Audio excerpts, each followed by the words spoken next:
The big meeting room was full of angry voices. 12 different alien species sat around a huge table made of shining metal. Their voices mixed together like a storm of worry and fear. The lights above them were bright, but the mood in the room was dark. Commander Hyun-woo Kim sat in his chair and watched everything. He was human, which made him different from everyone else in the room. His uniform was simple and blue, not fancy like the other aliens wore.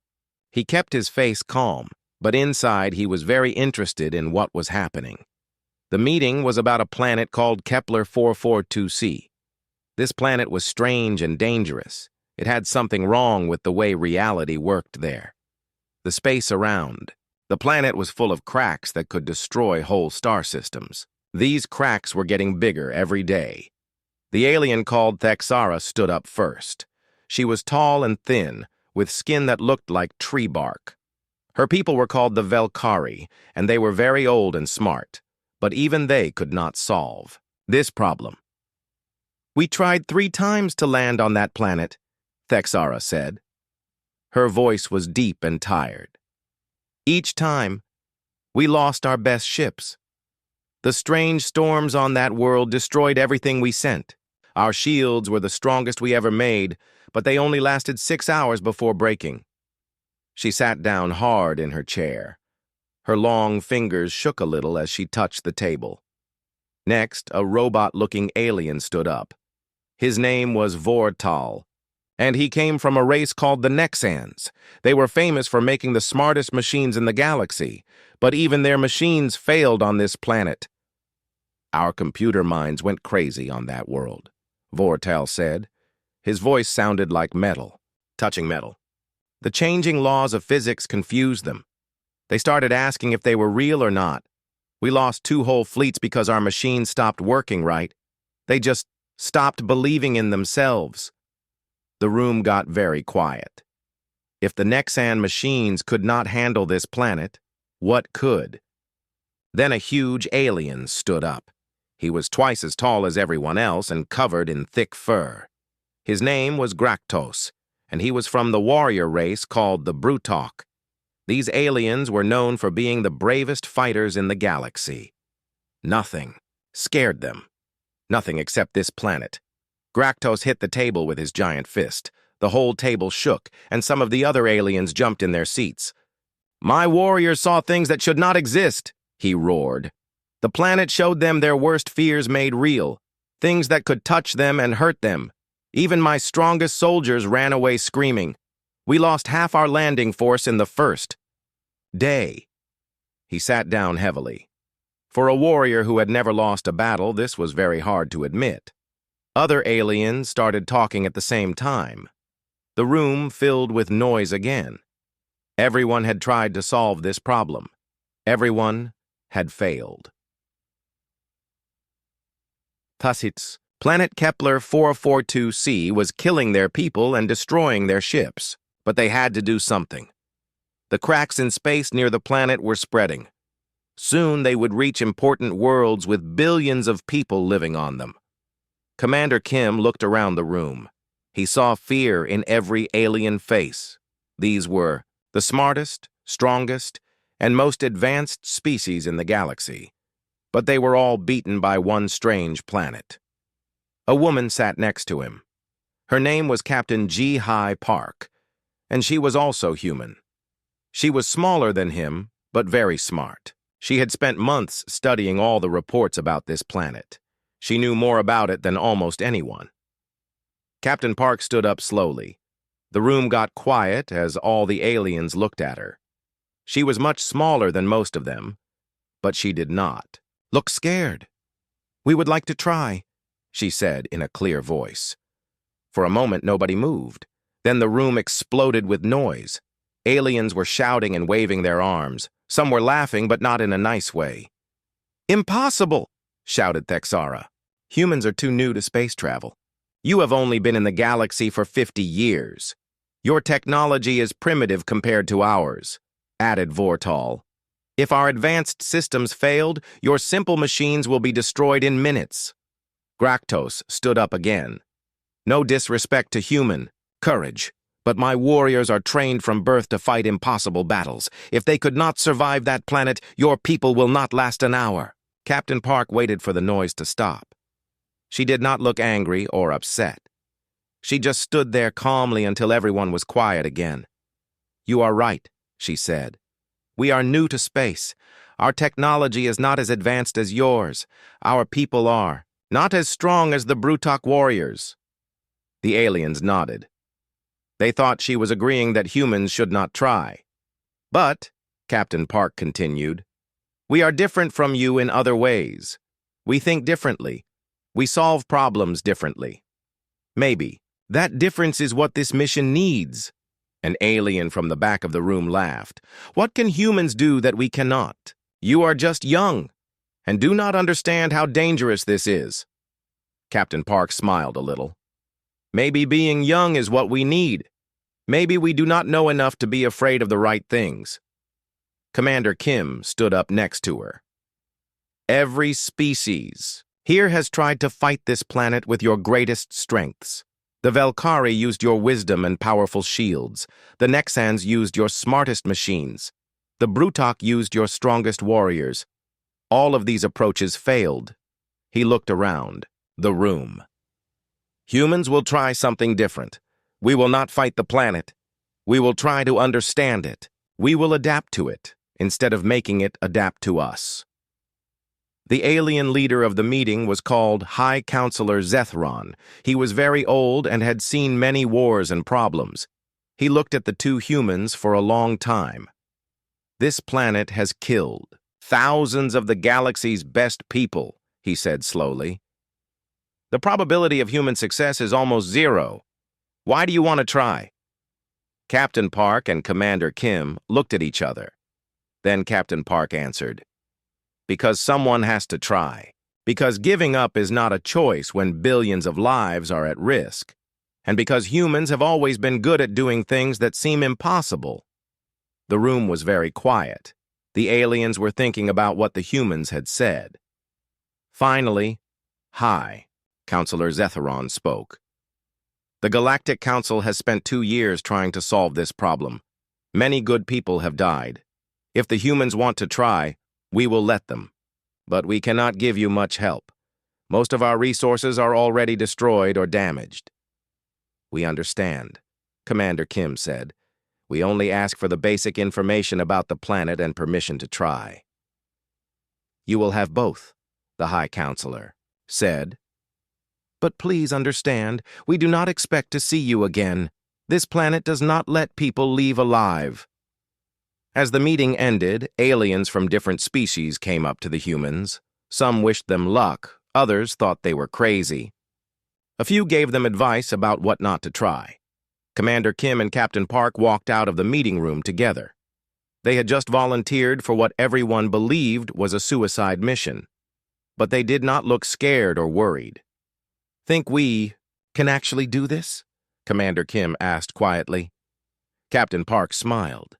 "I think we are about to find out what humans are really capable of when everyone else has given up."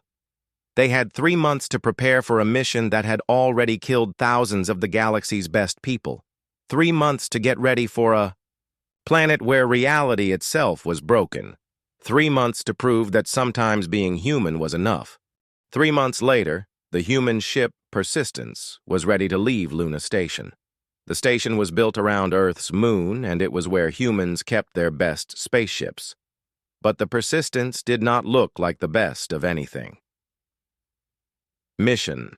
Commander Dong-Hyun Lee walked through the ship one more time before they left. The ship was much smaller than the huge vessels other alien species had used for this mission. It did not have shiny walls or fancy decorations. Everything looked simple and practical. The ship was built in sections that could be taken apart and put back together. This was unusual. Most spaceships were built as one solid piece. But humans had learned that sometimes you needed to change your tools to match your problems. Commander Lee stopped at the main meeting room where his crew was waiting. These 5 people would either save the galaxy or die trying. There was no middle choice. Dr. Yoonji Song was the team's scientist. She understood the strange physics that made the planet so dangerous. She was small and quiet, but her mind was always working on problems. She had spent the last 3 months reading every report about the planet, even the ones that made no sense. Sergeant Min-ho Choi was their engineer. If something broke, he could fix it. If something needed to be built, he could build it. He was practical and calm, the kind of person who could solve problems with basic tools and clear thinking. His hands were always dirty from working on machines. Dr. So Young Kang studied alien life forms. She wanted to understand the strange creatures that lived on the planet. Most scientists thought nothing could live in such a crazy place, but the EO reports said there was life there, life that existed in ways that should be impossible. Lieutenant Jae Sung-han was their pilot. He could fly anything with engines and some things without engines. He had volunteered for this mission because he wanted to try flying in a place where the normal rules did not work. Most pilots would think this was crazy, but Han thought it sounded interesting. Commander Lee himself was not the smartest or strongest person on the team. But he was good at making decisions when everything was going wrong. He could stay calm when others might panic. The team would need that on a planet where panic could kill you. They all knew that no one had ever come back from this planet alive. The best ships and smartest people in the galaxy had tried and failed. But they also knew that humans were different from other species in important ways. Dr. Song stood up to explain their plan to the team. She had been working on it for weeks. Every other species tried to fight the planet's strangeness with better technology, she said.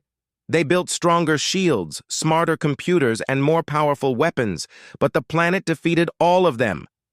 She walked to a big screen that showed pictures of the planet. It looked beautiful and terrible at the same time. Colors that should not exist swirled in patterns that hurt to look at. We are going to try the opposite approach, Dr. Song continued. Instead of fighting the chaos, we will work with it. Instead of rigid systems that break under pressure, we will bring flexible solutions. Sergeant Choi raised his hand. What does that mean exactly? Dr. Song smiled. It means we are bringing old-fashioned tools as backups for our modern ones. When our computers stop working, we will use paper and pencils. When our electronic tools fail, we will use mechanical ones. When our advanced systems break down, we will improvise. She pointed to different parts of the ship. Look around. Every important system has 3 different backup methods. Our navigation computer might fail, so we also have an old-style compass and maps printed on paper. Our communication system might break, so we have signal flags and mirrors for light signals. Lieutenant Han looked confused. Are we really going to navigate through space with a compass? If we have to, yes, Commander Lee answered. The point is not that old tools are better than new ones. The point is that we will have options when the strange physics of that planet breaks our normal tools. Dr. Kang added her own explanation. Other species sent their most advanced technology and their most highly trained specialists. But advanced systems are often more fragile. Highly trained specialists sometimes cannot adapt when their training does not apply anymore. She gestured to the team. We are not sending our most advanced anything. We are sending people who are good at solving problems in new ways. People who can think creatively when normal thinking does not work. Commander Lee nodded. Our greatest strength is not our technology. It is our ability to adapt. Humans have always been good at surviving in places where they should not be able to live. This planet is just another place where we do not belong. But we will find a way to belong anyway. The team spent the next hour going over their plans. They had studied every failed mission. They knew what had gone wrong each time. But instead of trying to avoid those problems, they were planning to work with them. When other species' shields failed, the crews panicked. The human team planned to accept that their shields would fail and work without them. When other species' computers went crazy, the crews could not function. The human team planned to work without computers when necessary. When other species' weapons became useless, the warriors felt helpless. The human team was not bringing many weapons at all. They were bringing tools for building, fixing, and creating instead of destroying. The most important part of their plan was the team itself. Other species had sent their best individual specialists.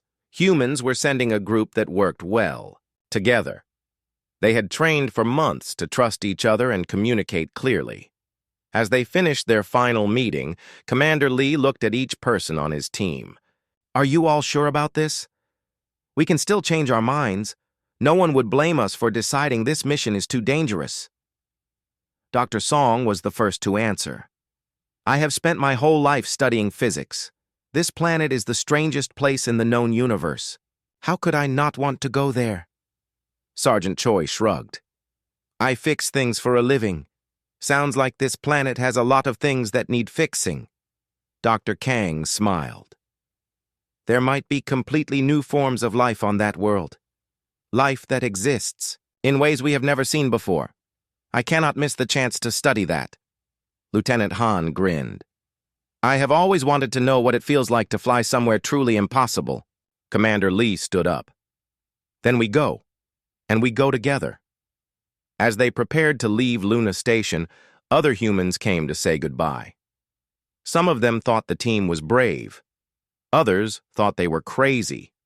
Most thought they would never come back. But the team was not thinking about coming back. They were thinking about the job they had to do. The cracks in space near the planet were getting bigger every day. If someone did not stop them soon, they would reach worlds with billions of people. The Persistence left Luna Station quietly. There were no big ceremonies or speeches. The team preferred it that way. They were not going to this planet to become heroes. They were going because it was necessary. As Earth got smaller behind them, Lieutenant Han prepared the ship for the jump to hyperspace. This would take them across the galaxy to the Kepler 442 system. The journey would take 2 weeks. During those 2 weeks, the team would practice working together in impossible situations. They would test all their backup systems and backup plans. They would get ready to do something that everyone believed could not be done. Other alien species watched the human ship leave. Some sent messages wishing them luck. Others just shook their heads sadly. The general opinion was that humans were brave but foolish. No one expected to ever hear from them again. But humans had always been good at proving that the impossible was just something that had not been done yet. They were about to test that idea in the most dangerous place in the galaxy.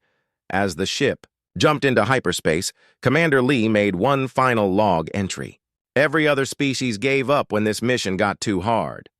But humans have never been very good at knowing when to quit. We will either find a solution or die trying. Either way, we will not abandon this mission like everyone else did. The Sa. Persistence disappeared into the strange realm of hyperspace, carrying 5 humans toward a planet that had already killed thousands of the galaxy's best people. But for the first time in 2 years, someone was going to that planet with a plan that might actually work. The Persistence dropped out of hyperspace at the edge of the Kepler 442 system, and immediately everything went wrong in the most beautiful way possible. Lieutenant Han stared at his navigation screen with wide eyes. Commander, my instruments are showing me things that I am pretty sure do not exist." The main viewing screen showed space that looked like someone had painted it with impossible colors. Stars appeared and disappeared like blinking lights. Some stars seemed to be the same star in different places at the same time. Others looked like they were moving in circles that had no beginning or end. Commander Lee walked over to look at the readings. The numbers on the screen kept changing, but not in any pattern that made sense. Some readings were showing negative distance, which should be impossible. Others were showing that they were somehow in 2 different places at once. "Well," he said, calmly, "I guess we found the right place." Dr. Song was practically bouncing with excitement at her science station. Her equipment was showing readings that should have been impossible according to everything humans knew about physics. "This is incredible," she said, her voice full of wonder. "The quantum foam here is so active that it is affecting the basic structure of space and time. Look at this. Gravity is pointing in directions that do not have names." She started reading. numbers from her instruments, but they changed faster than she could speak them. The electromagnetic field is, well, it is not electromagnetic anymore. It is something completely new. Dr. Kang was studying the life readings from the system. There are definitely living things here, but my instruments cannot decide what they are. One moment they register as plants, the next as animals, then as some kind of energy beings. Sergeant Choi was checking the ship's systems. Half of them were showing error messages, but the other half were working better than they ever had before. Our engines are running at 120% efficiency, which should blow them up, but they feel fine. Our hull is reading as both completely solid and completely transparent. Lieutenant Han was trying to plot a course to the planet, but his navigation computer had given up and was now displaying poetry in a language that did not exist. "Commander," he said, "I think we need to throw out everything we know about flying spaceships." Commander Lee considered their situation. Every other species had tried to force their way through this chaos using advanced technology and careful planning. That approach had failed completely. "Dr. Song," he said, "in your professional opinion, is it possible to navigate through this system using normal methods?" She looked at her instruments again. 3 different screens were showing that the planet was simultaneously very close, very far away, and somehow inside their own ship. "Absolutely not," she said cheerfully. "Normal physics stopped working about 5 minutes ago. But that does not mean we cannot get where we want to go.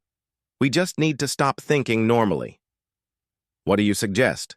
Dr. Song thought for a moment. "The Velkari tried to shield themselves from the chaos. The Nexans tried to calculate their way through it. The Brutok tried to power through it using brute force. All of those approaches treated the chaos as an enemy to be defeated." She gestured to the swirling, impossible space around them. "What if we treat it as a friend instead? What if we work with it instead of against it?" Lieutenant Han looked at her like she was crazy. "You want me to navigate by being friendly to broken physics?" "Why not?" Dr. Song asked. "Your instruments do not work anymore anyway, but your human instincts might work better than instruments in a place like this." Commander Lee made a decision that would have gotten him court-martialed in any normal situation. "Mr. Han, ignore all your instruments. Navigate by feel. If something feels right, do it. If something feels wrong, do not do it." "Sir, that is completely against all my training. Your training was for normal space. This is not normal space. Use your human judgment instead of your pilot training." What happened next was the strangest spaceflight in human history. Lieutenant Han turned off his navigation computer and started flying by intuition alone. When he felt like turning left, he turned left even when all his instruments said it was the wrong direction. When he felt like speeding up, he sped up, even when his speed readings made no sense. Somehow, it worked. The ship began moving through the chaos like it belonged there. Instead of fighting the strange currents of twisted space, they rode them, like a river. When reality shifted around them, they shifted with it. Dr. Song was watching her instruments with fascination. "We are not moving through space normally. We are moving through probability. We are taking the path that feels most likely to succeed, even when that path should be impossible." Sergeant Choi discovered something even stranger. When he tried to fix a broken system using normal tools, nothing worked. But when he stopped thinking about how things should work and just did what felt right, everything fixed itself. "I think the ship is learning to exist in this place," he reported. "It is adapting to the new rules instead of fighting them." Dr. Kang made an even more interesting discovery. The life forms in this system are not being hurt by the chaos. They are part of it. They exist in multiple states at the same time, and somehow that makes them more alive, not less. After 18 hours of impossible navigation, they reached orbit around the planet Kepler 442c. Everyone stared at the viewing screen in silence. The planet was beautiful in a way that hurt to look at. Its surface seemed to be painted with colors that did not exist. Forests that were also deserts covered mountains that were also valleys. Oceans that were somehow both wet and dry at the same time reflected light that came from directions where there was no sun. "How is that even possible?" Lieutenant Han whispered. Dr. Song was studying her readings with pure joy. "The planet exists. In quantum superposition on a macro scale, every possible version of the planet exists at the same time. The surface we are looking at is all possible surfaces overlapping." Commander Lee felt a strange sense of accomplishment. They had done something that no other species had managed to do. They had not only reached the planet, they had done it without losing anyone or anything important. "Status report," he said. "All crew members healthy and accounted for," reported Dr. Kang. "All major systems functioning, though not in any way." "That makes sense," reported Sergeant Choi. "Navigation is impossible and working perfectly," reported Lieutenant Han. "Science instruments are reading everything and nothing at the same time," reported Dr. Song. "But I think I am starting to understand the patterns." Commander Lee looked at his team. They had just accomplished something that everyone said could not be done. But this was only the beginning. Now they had to actually land on the planet and build a research station. "Observations about the planet's surface?" he asked. Dr. Kang consulted her biological sensors. "There is definitely life down there, but it exists in ways we have never seen before. Some creatures seem to be alive and dead at the same time. Others appear to exist as pure thought patterns that somehow have physical form," Dr. Song added. Her analysis. "The quantum instability is not random. There are patterns in the chaos. The planet is not broken. It is just working according to rules that are different from anything we know." Sergeant Choi studied the engineering challenges. "Landing will be interesting. The surface keeps changing. But there seem to be some areas that are more stable than others. Or at least, they are stable in more dimensions at once." Lieutenant Han was already planning the descent. "I think I can get us down there. It will not be like any landing I have ever done, but I think I understand how movement works in this place now." Commander Lee made the decision that would define the rest of the mission. "We go down, all of us, together. We do not split the team." "Sir," Dr. Song said, "every other mission that has attempted landing has been destroyed within hours. Are you sure we should risk everyone at once?" Commander Lee looked at each member of his team. They had already proven that humans could do things other species could not. They had reached this planet by working together and trusting each other. "Yes," he said, "we succeed together or we fail together. That is how humans work best." As they prepared for landing, each team member felt a strange sense of confidence. They were about to attempt something that had killed thousands of people, but they were not approaching it the same way as the others who had failed. They were not trying to conquer this planet. They were trying to understand it. They were not bringing superior force. They were bringing human adaptability. Most importantly, they were not afraid of the chaos. They were curious about it. The Persistence began its descent toward the impossible surface of Kepler 442c. For the first time in 2 years, someone was approaching this planet with a plan that might actually work. The plan was simple: be human. The landing on Kepler 442c broke every rule that had ever been written about how to land on a planet. Lieutenant Han brought the ship down in a place that was simultaneously a grassy field, a rocky desert, and a shallow lake. Somehow, all three versions were equally real. The moment the ship touched the surface, reality hiccuped. Commander Lee felt his stomach do a strange twist as the landing ramp extended into 3 different environments at once. Through the open door, he could see grass that was also sand, that was also water. "Well," he said, "that is new." Dr. Song was already taking readings with instruments that should not have been working.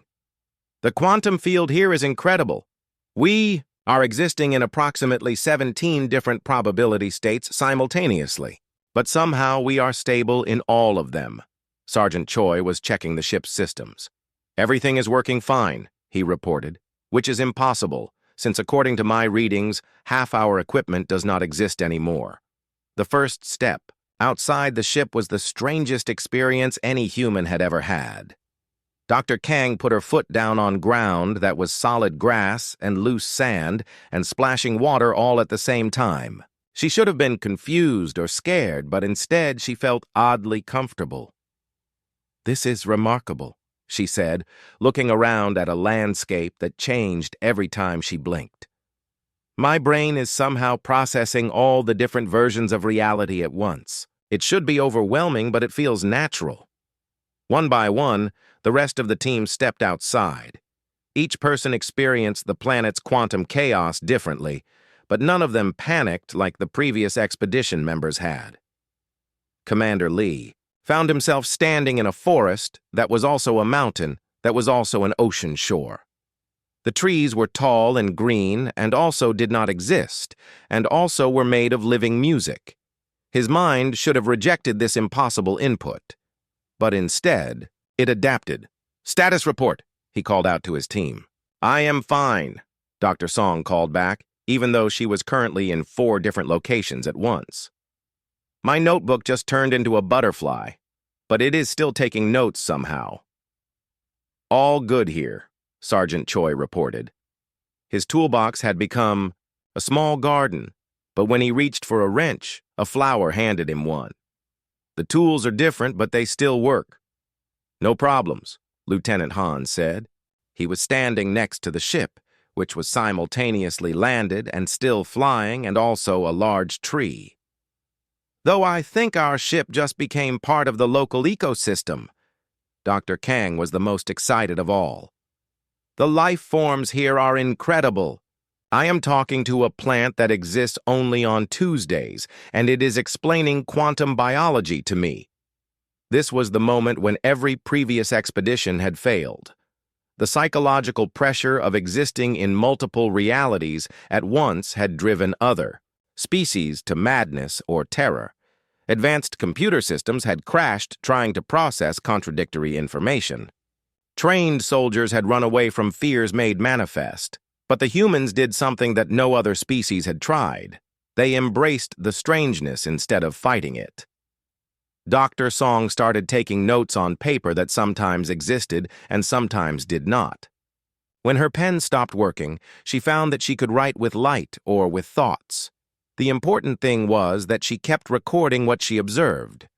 "This is not chaos," she announced to the team. "This is a different kind of order. The planet is not broken. It just works according to quantum rules on a scale we have never seen before." Commander Lee established what he called flexible protocols. Instead of rigid plans that would break when reality shifted, he gave the team general objectives that could adapt to whatever the planet threw at them. "Our goal is to understand this place and establish a research station," he said. "How we do that will depend on what the planet allows us to do. Stay flexible, stay curious, stay human." Sergeant Choi made the first major breakthrough. When he tried to set up equipment using normal engineering principles, everything failed.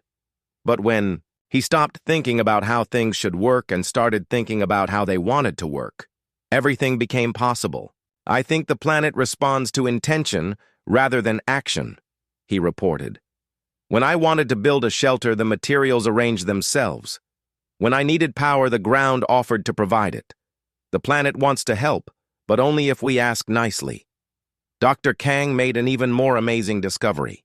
The life forms on the planet were not just tolerating the quantum chaos, they were using it to become more than they could be in normal reality. She found herself communicating with a creature that was part plant, part animal, part energy, and part idea. It existed in 7 different forms at once and was somehow more alive because of it, not less. "It is trying to tell me something important," she reported to the team. "The reality distortions here are not random accidents. They are protection." "Protection from what?" Commander Lee asked. Dr. Kang spent an hour in deep communication with the quantum life forms. She had to learn to think in probability clouds and speak in emotional mathematics. But gradually the planet's secret became clear. "The dimensional rifts that are threatening the galaxy," she said. "They are not coming from this planet. They are trying to get to this planet. The quantum chaos here is the planet's defense system." Dr. Song immediately understood the implications. If the planet is defending itself from the rifts, then it might know how to stop them entirely. But only if we can learn to work with the defense system instead of seeing it as a problem. This changed everything. Previous expeditions had tried to overcome the planet's strangeness so they could study the rifts. But the planet's strangeness was the key to understanding the rifts. Over the next 3 days, the human team did something unprecedented. They learned to live and work in quantum superposition. They established humanity's first impossible research station. The station existed in 17 different dimensions at once. In some dimensions, it was a building made of metal and glass. In others, it was a living tree that grew computers for fruit. In a few dimensions, it was pure mathematics that somehow provided comfortable living space. But in all dimensions, it worked perfectly. Sergeant Choi learned to build things by asking the planet what it wanted to become. Dr. Song learned to conduct experiments using equipment that existed in probability clouds. Dr. Kang learned to communicate with life forms that thought in quantum entanglement.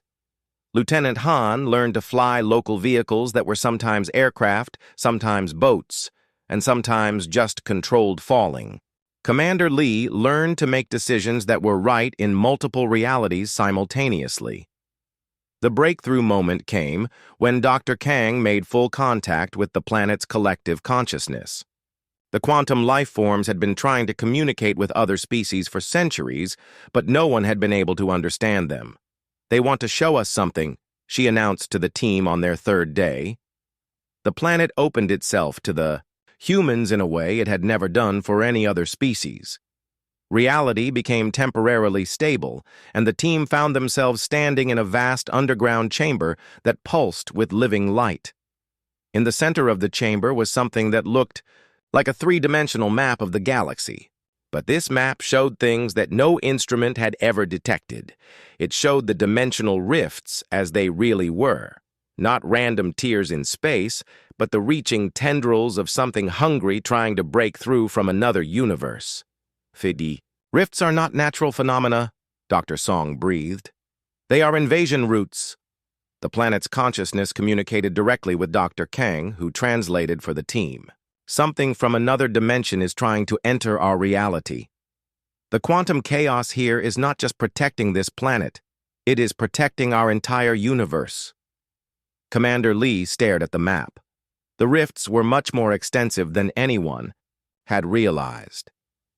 They formed a pattern that was slowly surrounding and isolating star systems. Soon they would cut off entire sectors of the galaxy from each other. "Can the invasion be stopped?" he asked. Dr. Kang relayed the question to the planet's consciousness. The answer came back as a flood of information that took her several minutes to translate. "Yes," she said finally, "but not by fighting. The invaders feed on resistance and conflict. They grow stronger when they are opposed with force." "Then how?" Dr. Song asked. Dr. Kang smiled. "The same way we succeeded here, by adapting, by working, with chaos instead of fighting it, by being human." The planet showed them how. The dimensional rifts could be convinced to relocate to empty areas of space where they could exist without threatening inhabited worlds. But it required communication, not confrontation. It required understanding, not destruction. It required the one thing that humans had always been better at than any other species: making friends with the impossible. As their 4th day on the planet began, the human team had not only survived what had killed thousands of others, they had made the first real progress toward solving the crisis that threatened the galaxy. They had done it by being the one thing that other species had never thought to try: genuinely, completely, impossibly human. 6 months later, the Human Research Station on Kepler 442c had become the most successful science outpost in galactic history.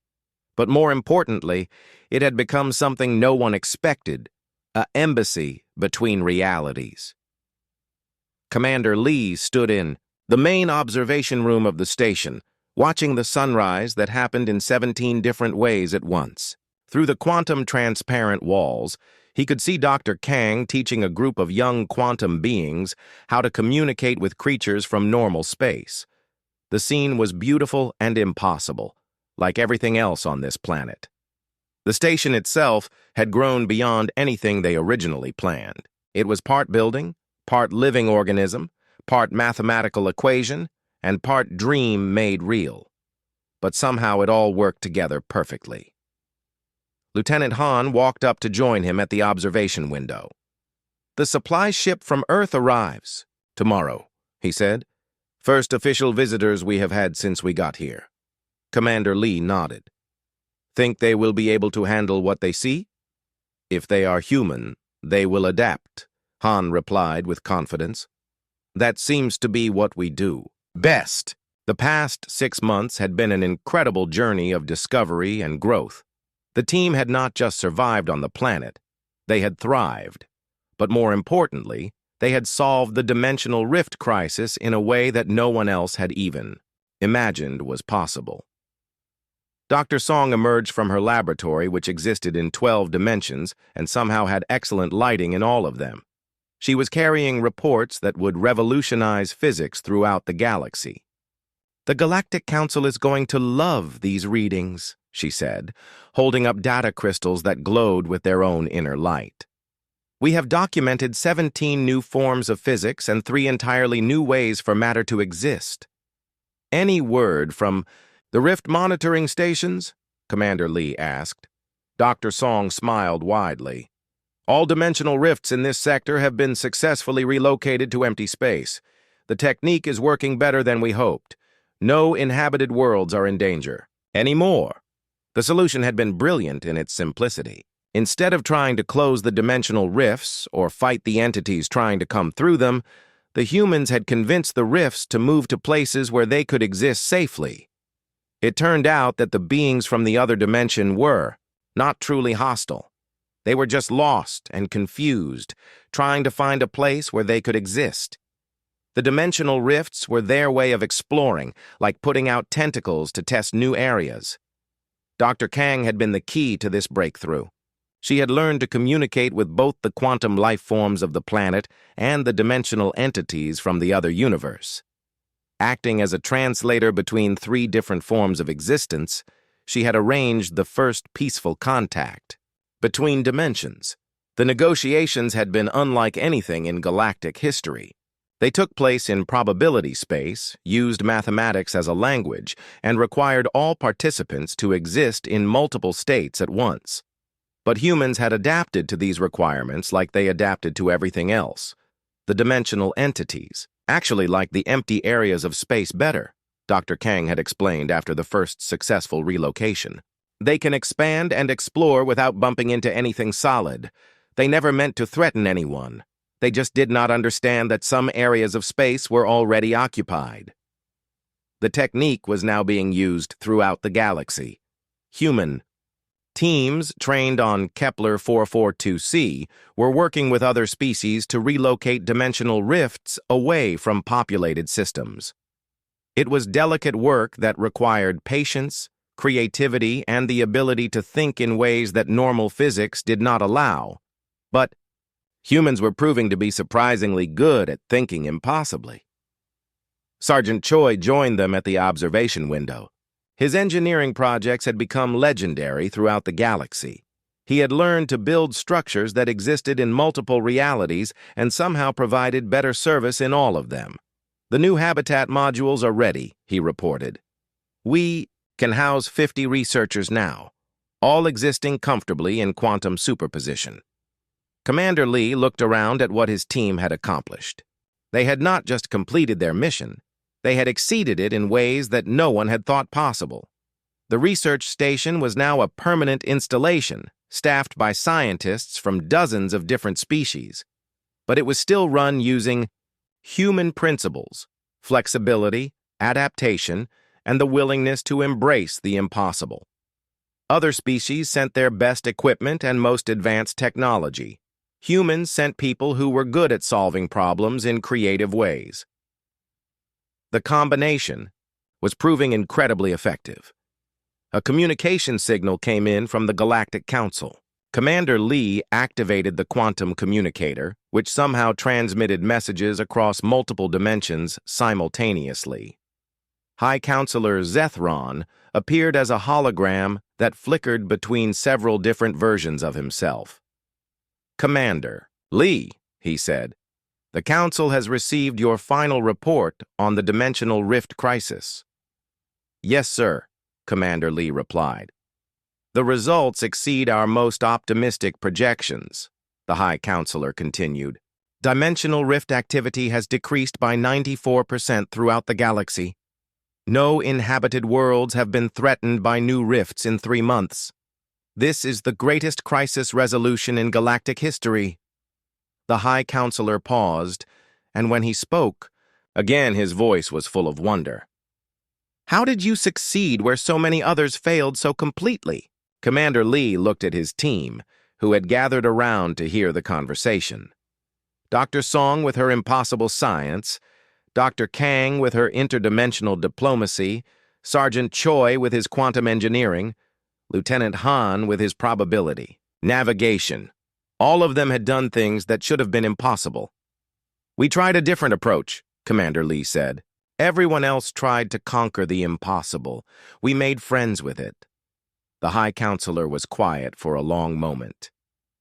"The Council would like to understand this approach better. We are facing other challenges that our traditional methods cannot solve." "What kind of challenges?" Dr. Song asked. "Stellar engineering projects that require working with unstable physics.